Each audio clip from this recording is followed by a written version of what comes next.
Right. இன்னைக்கு study பிளான்ல objectives.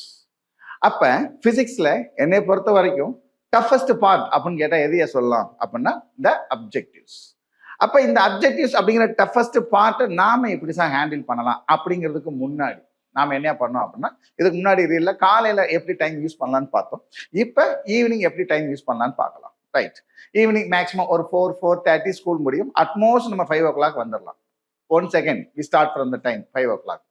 வந்துட்டு என்ன பண்ணலாம், லைட்டா ரெஃப்ரெஷ் பண்ணிட்டு என்ன பண்ணுங்க, வந்த உடனே என்ன பண்ணுங்க, ஸ்கூல்ல என்ன ஹோம்ஒர்க் கொடுத்துருக்காங்க just go through the homework. இதெல்லாம் முடிக்கவே என்ன ஆயிரும், மினிமம் 1 hourல இருந்து 1.5 hours ஆயிடும். ரைட். இப்போ இதை தூக்கி ஓரமா வச்சாச்சு. இப்ப நம்ம ஸ்டடி பிளானையும் இல்ல யுவர் ஓன் ஸ்டடி பிளானையும் என்ன பண்ண போறோம் அப்படிங்கிறத முதல் பிளான் பண்ணுங்க. இன்னைக்கு ஒரு 6:30 உட்காடுறோம், 10 o'clock வரைக்கும் படிக்க போறோம், 12 o'clock வரைக்கும் படிக்க போறோம் அப்படின்னா என்ன படிக்க போறோம், எவ்வளவு படிக்க போறோம் அப்படிங்கிறத முதல் பிளான் பண்ணுங்க. அக்கார்டிங் டு த பிளான் நீங்க மூவ் பண்ணுங்க.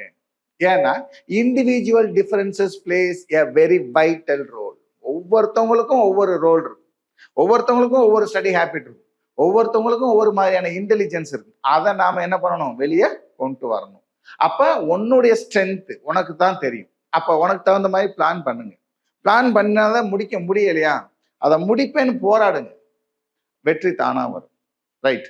அப்ப அப்ஜெக்டிவ்ஸ்ல இன்னைக்கு என்னையா அப்படின்னு கேட்டா, ஒரு 10ல இருந்து 11 அப்ஜெக்டிவ்ஸ் அப்படிங்கிறது நமக்கு புக் பேக், அதுல மாற்றமே கிடையாது. ரிமைனிங் 12, 13 அப்படிங்கிற ஒரு 2 அப்ஜெக்டிவ் அப்படிங்கிறது மேபி ஃப்ரம் இயர் கொஸ்டின்.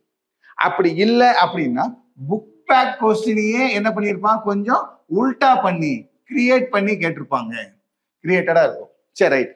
இந்த 14, 15 அப்படிங்கிற இந்த 2 அப்ஜெக்டிவை நீங்க கரெக்டா எழுதிட்டீங்க அப்படின்னா பிசிக்ஸ்ல நீங்க சென்டம் எழுதி வச்சுக்கீங்க.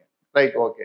சரி சார், அந்த 2 கொஸ்டினை படிக்கிறதுக்கு நம்ம என்ன சார் பண்ணலாம் அப்படின்னா, whenever you find time புக்கை என்ன பண்ணுங்க, ரீட் பண்ணுங்க. உங்களுக்கு எதெல்லாம் இம்பார்ட்டன்ஸ் அப்படின்னு தோணுதோ அதெல்லாம் என்ன பண்ணுங்க, அண்டர்லைன் பண்ணி திருப்பி திருப்பி பாருங்க. ஓகே. ஏதோ ஒரு கைடை வச்சுட்டு ரெஃபரன்ஸுக்கு நீங்க என்ன பண்ணிக்கலாம், யூஸ் பண்ணிக்கலாம். பட் கைடையே ஃபுல் அண்ட் ஃபுல் நம்பாதீங்க. ஓகேவா? Wish you all the best.